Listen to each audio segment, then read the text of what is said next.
I am a reader of newspapers. I go out every morning with a sharp stick in my driveway and I poke at the newspaper to see if there is an uktana, a snake under it. A great Cherokee once said, by the name of Will Rogers, during the 1920s and 30s, he was a man who came of some substance in our country. He was from Ulaga, and he said, "All that I know is what I read in the newspaper." And this article caught my attention that I want to share with you in an opening today. It was entitled, "Chicago Loop Offers Free Therapeutic Tips." For some reason, it caught my eye. It was in Chicago in the Associated Press. It said, 2 therapists are offering tips for emotional well-being over a bag lunch in a church basement, and hundreds of workers from the Loop are dropping by. The 45-minute programs offered free are a combination of self-help lecture, role play, and therapy session intended to help people improve their relationships, said Joseph Hiller, a psychologist who runs the series. His quote was, "My mission in life is to help ordinary people be more effective and satisfied with their lives," he said. "There are 2 phrases I want you to remember," said Hiller. "What's going on here?" And he asked the audience to repeat it, and they did. The second was simply, "What needs doing?" And he asked the audience to respond. O se o nagada, jijalagi, dagwa do adlaga hani. Stelawede de dagai dalagwa, uli halesti oganale. I am a Cherokee. My name is Jay Hanna. I am from Tahlequah, the capital of the Cherokee Nation, deep in Oklahoma. The Cherokee Nation today overlays 14 northeastern counties in the state of Oklahoma. A word, a Choctaw word, it means home of the red man, and indeed it is. Of the 500 native nations, pueblos, Inuit villages, and tribal lands in the United States, 38 federally recognized native nations are today located within the boundaries of the state of Oklahoma. For the United States, Oklahoma was simply a place to deposit Indians. It was a terminus and an ultimate solution of displacement of Aboriginal people. Tribes from across the United States were brought to what is now Oklahoma, what some call a cultural dumping ground. You have come here in this fall season to take into account your progress in reconciling with First Nations people and to focus on the work ahead. In ancient times, the Cherokees also came together in the fall to take into account the entirety of the condition of the nation. My elders tell me that it was referred to as Kaleho'anehan, Kaleho'anehan. It simply translates to, as a whole, we live. And is that not our mission here today? Defining how best to chart a continued course for Kaleho'anehan, living as a whole. It is necessary, it is essential. Moreover, it has been your charge to seek the truth of your own past.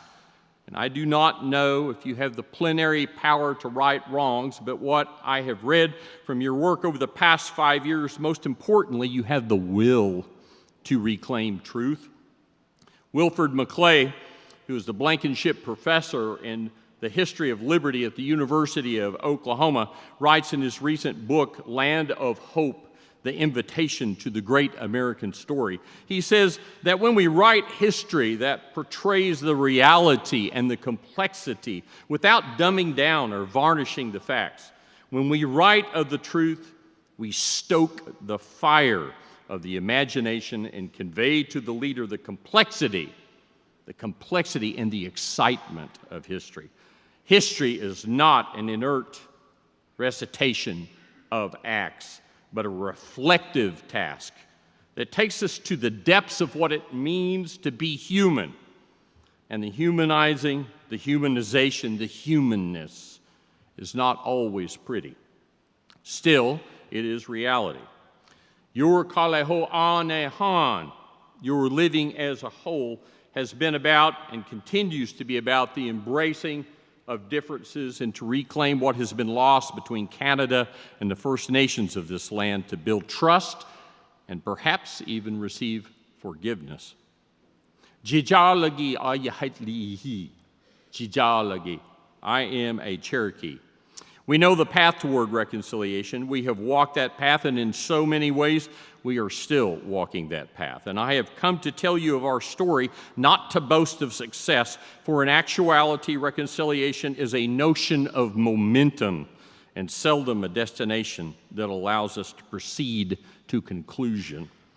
I am here to honor your good work thus far and to take a look over the curvature of time with you to the next 5 years. The chairman of my company often reminds me that our work in the management challenge is like sweeping a dirt floor. It will need sweeping tomorrow. Achievement of your goals of reconciliation is not tallied within the statistics of a report.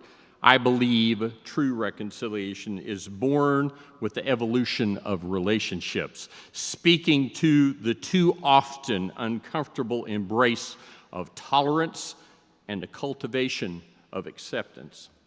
But before I speak the Cherokee road to reconciliation, before I say idana, it is a word in our language that simply says come, but it's not a command, it's a request. It's you come with me. Idana. You come with me. I will take you someplace safely. Before I say idana for the next 5 years, well, in full disclosure, I must tell you that I come here with no pretension of telling you what you should do in your reconciliation quest. Yes, I have ideas and examples from a galaxy far, far away in Oklahoma, but it would be pretentious for me to speak to you in tones of achievement or to be representative of the people who have successfully managed the turbulent waters of reconciliation. We are not a people that have been there and done that. We are a people like you. We're still about the process of doing that. I am a dual citizen. I am a citizen of the Cherokee Nation, and I am a citizen of the United States. And while I grew up in Indian country as a practitioner of my people's language, our culture, our history, and our heritage, and while I proudly served in our tribal government and enterprises, I am also a United States citizen. Being of mixed blood, I have to realistically see my non-native heritage as a stained inheritance. 400 years later, the United States still has so much to learn about its racial history. In his influential treatise on race, The Fire Next Time, James Baldwin wrote, to accept one's past, one's history, is not the same thing as drowning in it. It is learning how to use it. An invented past can never be used. It cracks and crumbles under the pressure of life like clay in a season of drought. We Americans have been the poster boy for conflictedness, passionate, declaratory in our thirst for independence from the yoke of imperial control, and dedicated to codifying constitutionally guaranteed freedoms emerging from our formative years as colonial rebels. We Americans are still learning from our history without drowning in it. We grapple with how to seek a path toward reconciliation with a broader array of oppressed. The stain of slavery, ethnic cleansing of native peoples, these are sullied weaves in our nation's tapestry, and we've not lost, and they have not lost, the pigment of guilt. And yes, there are other victims that punctuate our nation's history, ranging from exploitation of immigrant laborers to the internment of Japanese Americans during World War II. Fear, ignorance, and well-meaning agendas are magnified under the lens of history. We are a flawed and imperfect society, and we too struggle to reconcile our past. Therefore, I ask that you do not see me today as an American who has come north of the border to cast the first stone. Today, I ask that you see my Cherokee-ness and hear my story told at your social fire of a people who have been about reconciling not just with others, but also with ourselves for many generations. My place on your agenda is not to declare victory over atrocities, rather to validate that your journey is well charted. During the 300th anniversary of your moose factory, in 1973, it was quoted that our destination is not a place. It is to find the true and lasting good of man in this region. In this land, no achievement by any people is real unless it respects those who are its first people. In many ways, this has been the journey of the Cherokee, seeking a reconciliation with our ally and sometimes antagonist, the United States, but also with itself. For us, victimization has been a kaleidoscope that has changed its crystalline formations across many generations, each different and yet each the same. So when I read the steering committee report from the University of Toronto, when I read the Queen's University Truth and Reconciliation Commission Task Force report, I see genuine commitment to make agendas and to make amendments for past transgressions. You have been about good work. However, as my Jalagi Alisi, my Cherokee grandmother would say, only the dead have done enough.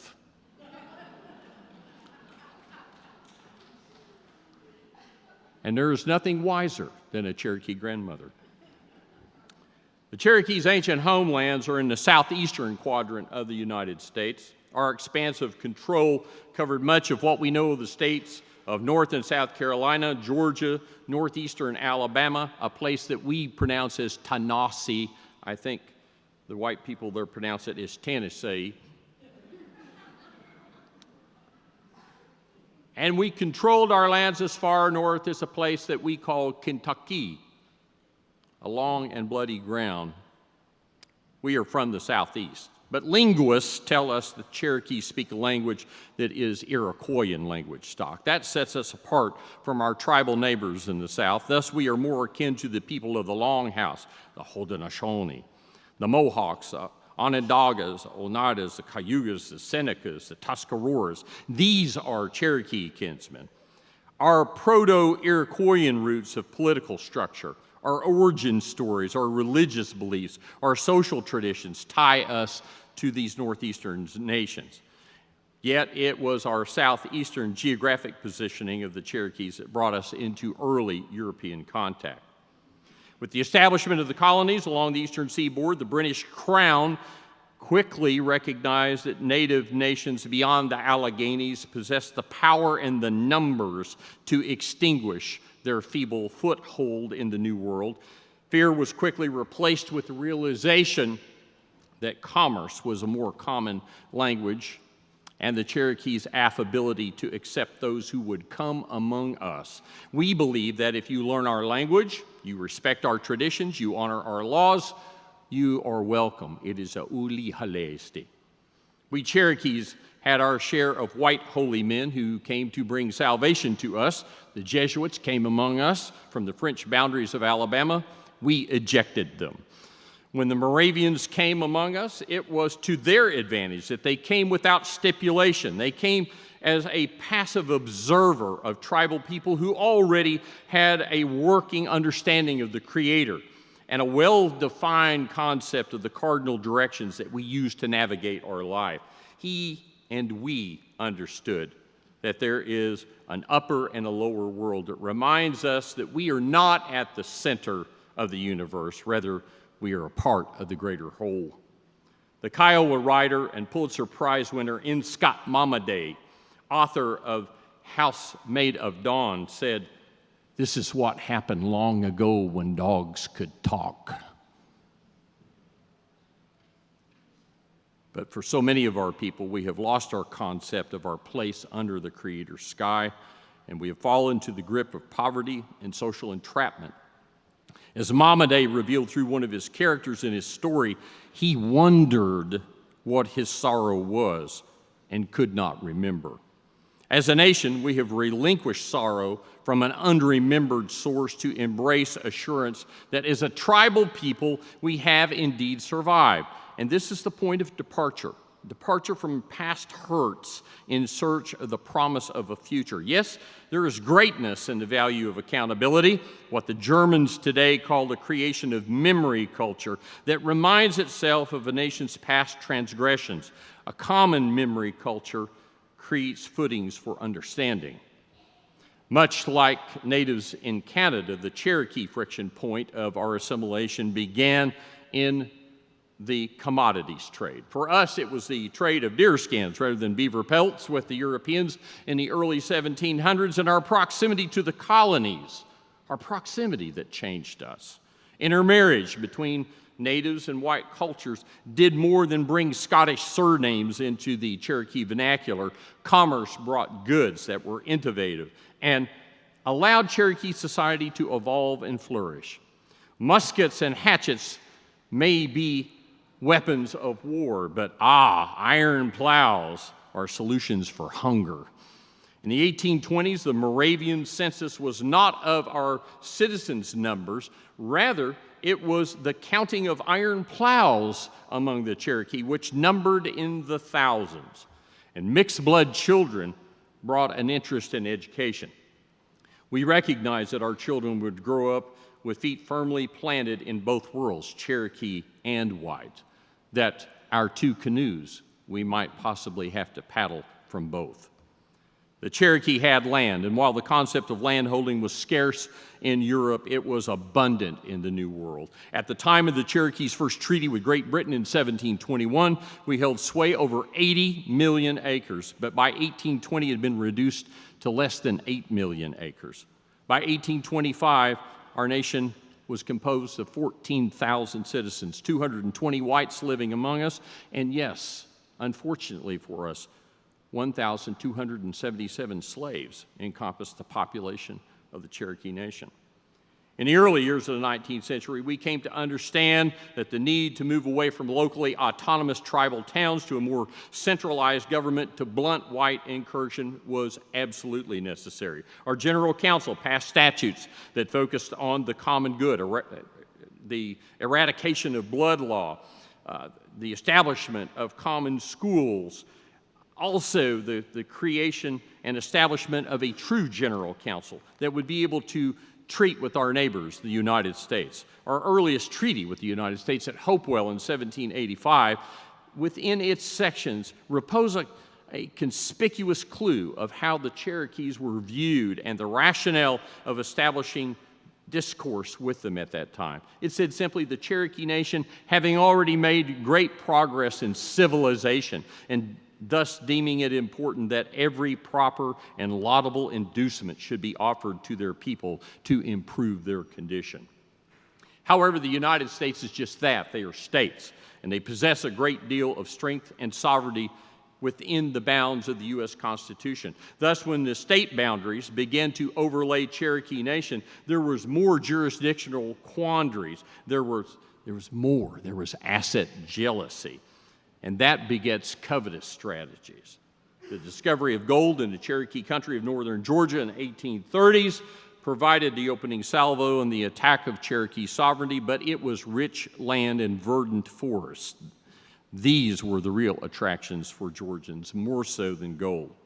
White encroachment was manifested through the passage of state laws aimed at stripping away Cherokee Nation sovereignty. We centralized our government with the Tahlequah with our Constitution in 1827, our first written Constitution, establishing 3 branches of government and electing a principal chief, the Yugawi. We realized that only one single voice of leadership would provide the best negotiative stance in dealing with state and federal powers. The Indian Removal Act of 1830 in the United States was specifically designed to outplace native peoples from the east and relocate them to lands in the west far, far, far from any imagined point of contact in future years. In response to these incursions, we did not take up the hatchet. We took up something more lethal, a more lethal weapon. We took up the attorney, and we sued the United States. We sued them in their Supreme Courts Worcester versus Georgia, Cherokee Nation versus Georgia, seminal cases of Indian law in the United States during the 1830s. We won those cases. There, Chief Justice Marshall described us as dependent sovereigns and thus supplanted state rights with federal rights to engage on a government-to-government basis. However, our victories in the Supreme Court were described in one statement by our then President, Andrew Jackson, who, if he had had the technology, would have tweeted this out, no doubt. That Chief Justice Marshall has made his ruling, now let him enforce it. I would tell you that the Cherokee removal was simplistic and a very efficient strategy for the United States. You simply round up 15,000 Cherokees and you move them 1,500 miles west beyond the Mississippi River. And this removal plan was not singularly used against the Cherokees. This removal strategy was replicated against the Choctaws, Chickasaws, the Creeks, the Seminoles, and in fact, on dozens of tribes that were driven from their native homelands to what is now Oklahoma by the treaty or by the bayonet. So, what of our trek on this thing called the Trail of Tears? A place where we lost 4,000 of our tribesmen, many of them simply buried alongside the road. It has been said that a house divided cannot stand.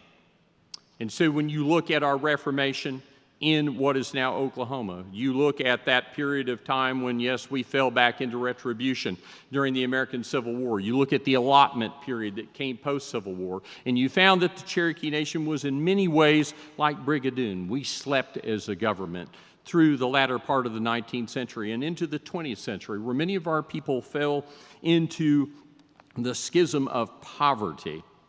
It was only about reconciliation with ourselves that we have been able to return to being a great people as we were before we were brought to Oklahoma. There are 5 points that I bring to you. These are Cherokee points. And oddly enough, they seem to be points of your nation as well, because if I listen intently to your speakers today, they focus on central themes. Number 1, education. When I read of First Nation undergraduate enrollment across all of the universities in Canada being extremely low, I would say to these universities, turn the telescope in the opposite direction. Stop bringing Native peoples to your campus. Go to Indian country. Go to those worlds. Take programming, and as I read of the Indigenous Educational Consortium, link with those schools, those tribal schools, as we have done in the Cherokee Nation to not only build state universities that have 40% enrollment in Native, but also additional programming where we can educate our own Cherokees to take up the mantle of responsibility as we move forward. Secondly, it's about community building. It is about nation building. And here we have a simple phrase. It's called Gadugi. Yet it would take me 2 minutes to describe something that simply says, come together and work for the benefit of the community. And when we see our revered chief, Wilma Mankiller, in the 1970s, helping the community south of Stillwater to dig their own water line, it returned a thought that we could, in fact, be self-sufficient. We did not need to wait for the federal government to give us a hand. We needed to step forward as well. Number 3, infrastructure is critical. I would tell you that in my country, I can't speak for yours, but technology and technological access is essential for economic development. And so when we look at high-speed internet service, when we look at broadband, when we look at the ability to be able to communicate between population centers and Indian country, this must be bridged in your country. Look for ways to build that infrastructure. It will require government to government, and it will require incentivization from private business as well. Number 4, and as a banker, I say this all the time, capital access for tribal and for individual entrepreneurial endeavors is critical. It is no longer simply to build up industry for our tribes, it is for our tribal citizens to embrace as well.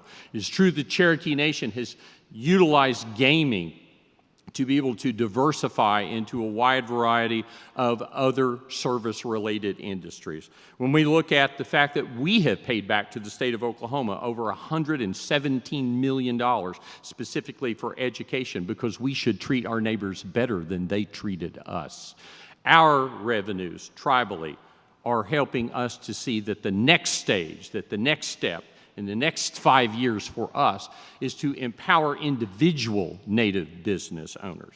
And we do that in the United States through small business administration loans, up to $5 million in 25-year amortizations, through the United States Department of Interior, Indian Energy and Economic Development Act, a place where we can get 90% debt guarantee, USDA 184, Title IV, community development funds. We have lending programs that our government has partnered with private financial institutions to put operative capital in the hands of Native business people. If you have these programs, amplify them. If you do not, advocate for them. Because no longer is it the mission just of the tribe, it is also of the individual as well. I'll conclude by telling you that I was walking on our campus at the University of Oklahoma this last week. And as I walked by, I saw an inscription in chalk written on the sidewalk. And I thought, Nelson Mandela could have written these words. It could have been written, it could have been spoken from the lips of Black Elk of the Lakota, or Kicking Bird of the Kiowa, or even our principal chief, John Ross, 150 years ago. It could have been spoken by Chief Robert Joseph from this morning. It read simply, one day you will tell your story of how you have overcome what you are going through now, and it will become a part of someone else's survival guide. The good news is that the Cherokee has chosen to write a survival guide. The challenging news for us is that that book is not yet finished. As I look across First Nations, as I look across the institutions of higher learning in Canada, I would tell you that the words of our Supreme Court Justice Sandra Day O'Connor, who came to speak on our law campus some years ago, and someone asked the question, what's the secret of happiness? I thought a simple question for such a learned woman. She was pleased to have the question. She said, it is easy. It is 3 simple words. Work that matters. Ladies and gentlemen, you are about work that matters. Continue. Well done.